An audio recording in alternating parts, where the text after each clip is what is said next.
na ang aking ipapadala, bound to Rawalpindi. Maya-maya konti pag-akyat ni Fahad kasi nandoon siya sa baba, naliligo. So, ipapadala niya ito.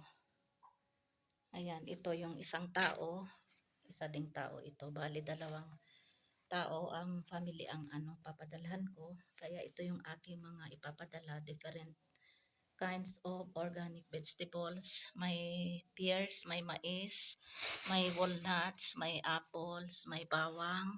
Tapos ito naman ampalaya, may tatlong ampalaya yata, kunting sitaw, mga dahon-dahon, radish leaves, sili leaves, ampalaya leaves, sitaw leaves, at saka may sitaw din.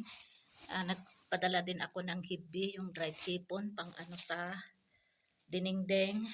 Tapos bell pepper or paprika, marami din ito, siguro mga 10 pieces. Ayan, tapos ano pa ba yung sa baba? Ayan, basta dahon-dahon ito lahat. May coriander leaves, may fenugreek leaves. Wala pala yung fenugreek leaves. May coriander leaves, may soya, yung rosemary, and then radish leaves, at saka ano pa ba? Yun, itong mga dahon-dahon dito sa baba. Ayan o. Tapos meron palang talong pala, 3 pirasong talong, or tapos patola, 2 putak patola. So ayan ito, the same din kung ano yung ipapadala ko dito, the same din. Ayan o, ito. So ayan, hintayin ko na lang si Fahad na aakyat dito. Ayan.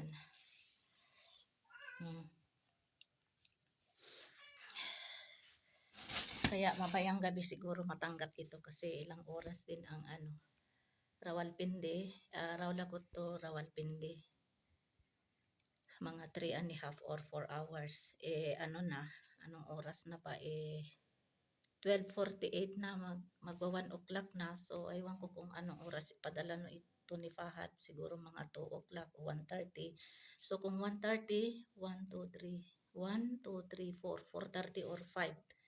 Depende kung ano yung time na ipadala ni Fahad kasi aalis pa siya dito, maglalakad pa siya hanggang highway, tapos maghintay pa siya ng rickshaw o kaya tricycle. So malalaman ko lang mamaya kung anong oras padala ni Fahad. Tapos hanggang sa highway pupunta siya ng Rawlagot City, tapos pupunta siya ng station ng para pupunta ng Faisabat Station. So ayan, ewan ko kung ilang kilo ito lahat ng isang family. So bali ilagay ko lang ito sa plastic o kaya sako para isahan lang pagdala ni Fahad. Tapos lagyan ko na lang ng pangalan.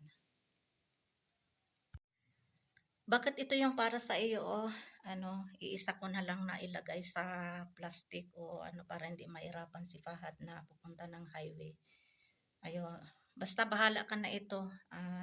Lahat-lahat na different kinds of organic vegetables, mga dahon-dahon. Ayan.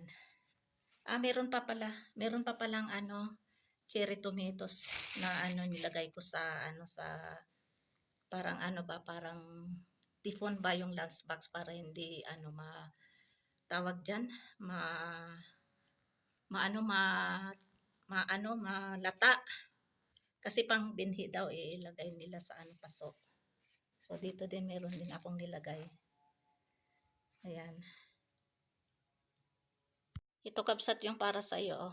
Different kinds of organic vegetables, halo-halo lahat.